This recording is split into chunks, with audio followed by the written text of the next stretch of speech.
The thrill of victory and the agony of defeat is probably one of the most popular phrases in sports, made famous by James McKay. Now, if I had to use one phrase to describe the overtime thriller involving the Baylor women's basketball team tonight, that would definitely be it. So enough of me talking. Let's get to these highlights.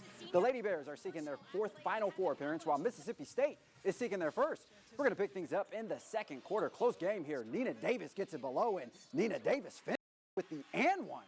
She would go on to complete the three-point play. Now, closing seconds in the first half, Bulldogs trying to make something happen, and Tiara McCowan gets the bucket.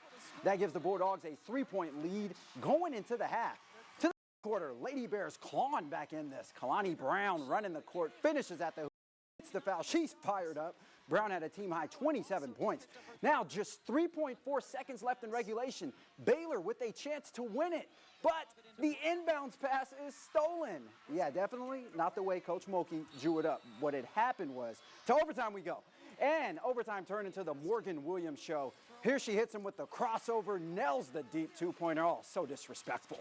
The 5'5" guard dropped a career-high 41 points. Put some respect on her name. And she sends the Bulldogs to the Final Four for the first time in program history. The Lady Bear season comes to an end as they lose 94-85. And the odds of filling out a perfect NCAA tournament bracket are nearly impossible. In fact, according to Forbes, you have a 1 in 9.2 quintillion chance of filling out the perfect bracket, which means your chances of becoming an NFL starting quarterback are a whole lot better. Now, while that likely won't happen for myself, for Patrick Mahomes, that can become a reality next season. According to multiple reports, several NFL teams have expressed interest in the White House product in recent months. The Chargers, Cardinals, Bears, Saints, and Browns have all conducted individual workouts with him. Please do not let him go to the Browns. Now, on most draft boards, Mahomes is projected to be the third or fourth quarterback taken in the draft next month. Now let's head on over to the baseball diamond. TJC hosted Houston Community this afternoon in a doubleheader. In game one, top of the first, wild pitch here. Braden Wise is going to score from third to put the Apaches on the board. Heads up base running there. Now to the top of the third, 2 on for the Apaches, and Eric Bullock gives this ball a ride. Left fielder says, I got it.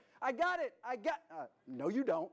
The ball drops. That scores 2 more runs for the Apaches, and they're rolling. Next batter is Bo Buzing, and he smacks a base hit in the right field. That scores Bullock. Apaches score 4 runs in this inning. TJC goes on to win this game 10-0. They also won game 2 9-0 to complete the 3-game sweep. Oh, they're so good. And to Sudden Leak Field, where the Patriots are looking to sweep the Comets today.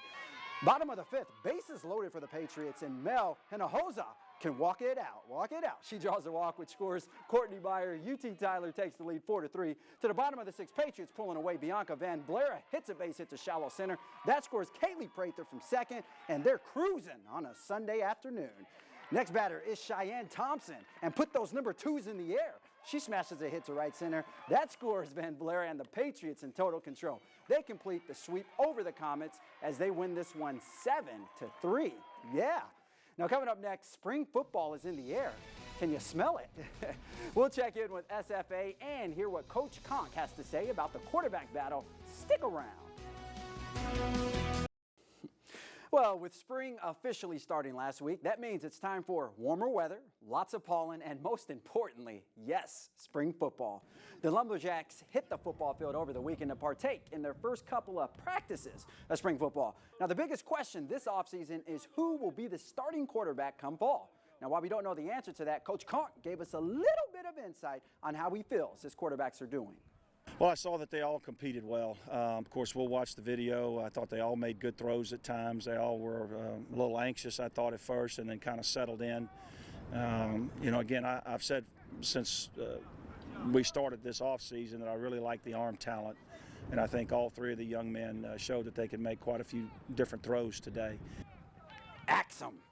And finally tonight, how about some NCAA tournament magic? UNC versus Kentucky. Kentucky would nail a three-pointer there with 7 seconds left to tie the game. Game's over, right? No, not quite. Hold up. Here comes UNC. Luke May with a chance to be the hero, and I can be your hero, baby. The Tar Heels defeat the Wildcats 75-73. They're headed to the Final Four, and they will face Oregon. What a finish. Wowzers. Wow, that game was intense. Your singing just amuses me. Was it on fleek? I'm trying to keep this PC, but I'm sure there's children watching. Alberto, I've won a few Grammy Awards in my dreams. You won a few awards. Oh, goodness. Participation awards. But yeah, we're moving on to weather. That's our director's yelling at us. Yeah, going on to weather. We'll look